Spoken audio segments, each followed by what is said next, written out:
Indian government और बाकी political parties electoral bonds की स्कीम के जरिए डोनेशंस ले रही हैं या ब्राइब और एक्सटॉर्शन यानी रिश्वत और फिरौती। But why am I even saying this? Recently State Bank of India ने जो डाटा रिलीज किया है that leads us to question कि क्या गवर्नमेंट और पॉलिटिकल पार्टीज मिलकर एक लीगलाइज्ड वे के अंदर ओपनली करप्शन कर रही हैं। लेट्स सी, 2017-18 के बजट के अंदर यूनियन गवर्नमेंट एक नई स्कीम लेके आती है, इलेक्टोरल बॉन्ड स्कीम। बेसिकली इसके जरिए आप अपने फेवरेट पॉलिटिकल पार्टी को पैसा डोनेट कर सकते हो बिना अपनी आइडेंटिटी डिस्क्लोज करे, और ये डाटा इवन आरटीआई के अंडर भी आप डिमांड नहीं कर सकते। तो किसने किसको कितना पैसा दिया है ये एक सीक्रेट रहेगा। एक महीना पहले फरवरी 2024 में सुप्रीम कोर्ट ने इलेक्टोरल बॉन्ड स्कीम को अनकॉन्स्टिट्यूशनल यानी असंवैधानिक डिक्लेयर किया, क्योंकि ये आरटीआई यानी राइट टू इंफॉर्मेशन एक्ट को वायलेट करता है। इसी के साथ सुप्रीम कोर्ट ने एसबीआई को दो डायरेक्शंस दी। पहली कि इस स्कीम को यहीं पर रोक दिया जाए और एसबीआई फर्दर कोई बॉन्ड्स इशू ना करे। सेकेंड कि एसबीआई ये सारा डाटा डिस्क्लोज करे पब्लिक डोमेन के अंदर कि पिछले 5 से 6 साल के अंदर कौन सी पॉलिटिकल पार्टी को कहां से और कितनी फंडिंग मिली है। एसबीआई ने ये सारा डाटा सुप्रीम कोर्ट और इलेक्शन कमीशन ऑफ इंडिया को दिया और 14 मार्च को इलेक्शन कमीशन ऑफ इंडिया ने अपनी वेबसाइट पर ये सारा डाटा रिलीज किया। अगर आप इलेक्शन कमीशन ऑफ इंडिया की वेबसाइट को विजिट करोगे तो आपको वहां पर दो लिस्ट मिलेंगी। पहली लिस्ट के अंदर नेम्स दिए गए हैं सारे परचेजर्स के कि किस कंपनी ने या किस इंडिविजुअल ने कितने रुपए का बॉन्ड कब खरीदा है। और अगर आप इसी वेबसाइट से सेकंड लिस्ट के अंदर विजिट करोगे तो सेकंड लिस्ट के अंदर नेम्स दिए गए हैं पॉलिटिकल पार्टीज के कि कौन सी पार्टी को कितने रुपए रिसीव हुए हैं इलेक्टोरल बॉन्ड्स के जरिए। 2019 से 2024 तक स्टेट बैंक ऑफ इंडिया ने टोटल 16,518 करोड़ के बॉन्ड्स इशू किए हैं। इसमें से सबसे ज्यादा पैसा 48% मिला है बीजेपी को, that is 6,060 crore. Second number पे है ममता बनर्जी जी की पार्टी तृणमूल कांग्रेस, जिसे टोटल मिला है 1609 करोड़। और तीसरे नंबर पे सबसे ज्यादा पैसा मिला है कांग्रेस को, 1421 करोड़। आम आदमी पार्टी है 7वें नंबर पे, जिसे मिले हैं टोटल 65 करोड़। अगर हम परचेजर्स की लिस्ट की बात करें तो इस लिस्ट के अंदर कहीं पर भी टॉप नेम्स जैसे हमने एक्सपेक्ट किए थे लाइक अडानी, रिलायंस, ये सारे नेम्स नहीं हैं।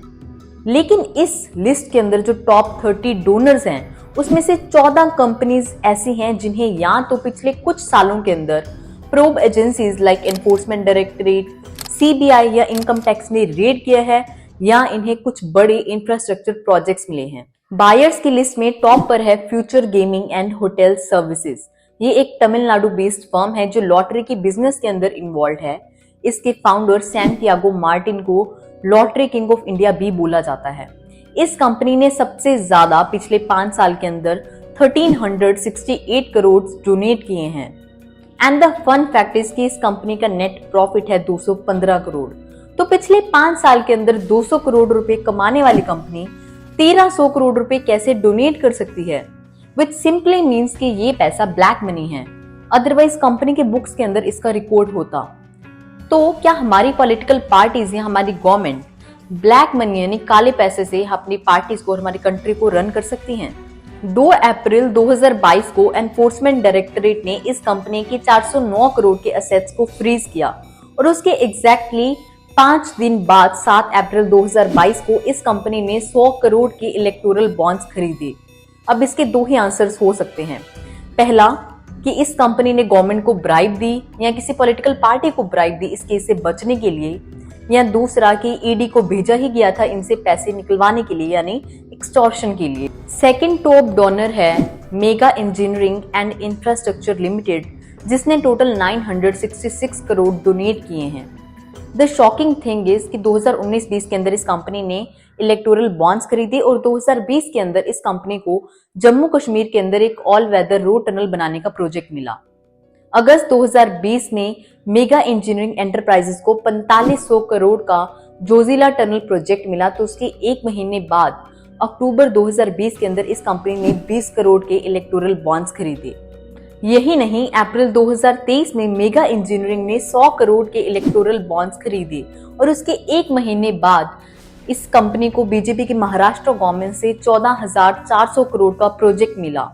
अब इस इंफॉर्मेशन से ये बहुत क्लियर है कि कुछ तो रिलेशन है इस सारी डोनेशन से और इन सारे प्रोजेक्ट्स के बीच में, और ये सारी सिचुएशन एक क्विड प्रो अरेंजमेंट जैसी सिचुएशन है, which means something for something. आप हमारे लिए कुछ करो, हम आपके लिए कुछ करेंगे। तो ये तो खुलेआम एक लीगलाइज्ड वे के अंदर करप्शन की जा रही है ना। थर्ड लार्जेस्ट बायर है quick supply chain and private limited, जिसने 410 करोड़ डोनेट किए हैं। एंड रिपोर्ट्स के अकॉर्डिंग इस कंपनी के लिंक्स हैं रिलायंस इंडस्ट्रीज के साथ में, क्योंकि इसके एक डायरेक्टर तपस मित्रा रिलायंस की मल्टीपल कंपनीज के डायरेक्टर हैं। एक दूसरा केस है यशोदा सुपर स्पेशलिटी हॉस्पिटल का। 2020 दिसंबर के अंदर इस कंपनी पे 17 ऑफिशियल्स ने रेड किया, तो उसके कुछ महीने बाद अक्टूबर 2021 में इस कंपनी ने 162 करोड़ डोनेट किए। तो ये डोनेशंस हैं bribe, you need to decide. यही नहीं, और भी मल्टीपल केसेस हैं, जैसे वेदांता लिमिटेड का, डीएलएफ कमर्शियल डेवलपर्स का, एटसेट्रा। एसबीआई ने जो ये सारा डाटा रिलीज किया है, इसके अंदर दो मेजर प्रॉब्लम्स हैं। पहला कि एसबीआई ने 2019 से 2024 तक का डाटा रिलीज किया है। एसबीआई ने 2018 से 2019 तक का डाटा, जब 2500 करोड़ से भी ज्यादा के बॉन्ड्स इशू किए गए हैं, वो अब तक रिलीज नहीं किया है। दूसरी मेजर प्रॉब्लम है कि हर इलेक्टोरल बॉन्ड का एक यूनिक अल्फा न्यूमेरिक कोड होता है, इन सिंपल टर्म्स एक मैचिंग कोड, जो स्टेट बैंक ऑफ इंडिया ने रिलीज नहीं किया है, जिससे ये पता चलता है कि कौन से बॉन्ड का पैसा किस पार्टी को या किस इंडिविजुअल को गया है। अभी तक हमारे पास सिर्फ दो लिस्ट है कि किस पार्टी को कितना पैसा मिला है और किस कंपनी ने कितना पैसा डोनेट किया है, लेकिन किस कंपनी ने किस पार्टी को पैसा दिया है ये अभी तक पता नहीं चला है। और ये भी उतना ही इम्पोर्टेंट है, क्योंकि इससे एक क्लियर लिंक डेवलप हो सकती है कि कौन सी पार्टीज का और कौन सी कंपनीज का आपस के अंदर नेक्सस और एक म्यूचुअल एग्रीमेंट है। जब हमें हमारे बैंक्स के अंदर कुछ लाखों रुपए भी जमा करवाने होते हैं, तो हमसे एक क्वेश्चन किया जाता है कि इनका सोर्स क्या है, हमसे पूरे डॉक्यूमेंट्स लिए जाते हैं, वेरीफाई किए जाते हैं।